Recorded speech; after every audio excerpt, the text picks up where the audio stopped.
Tak, Cherry Pro mashinamiz bizada bugun.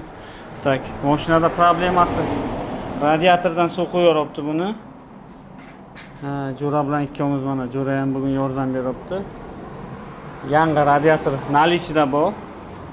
Tak, radiatordan suv quyurishining sabablari ko'pincha gazdan bo'ladi.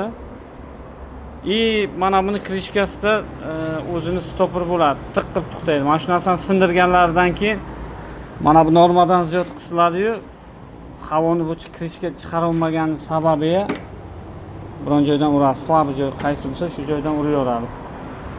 Shuning uchun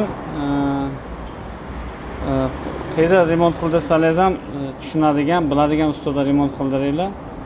Ertaga masalan bitta gaz uchun, bitta krishka uchun yo bitta bachok uchun mashina bitta radiator sotib olib yo patrubkasi o'tib yorib biror narsa bo'lib shunaqa problemaga tushmaslik uchun. Sog' bo'linglar, salomat bo'ling.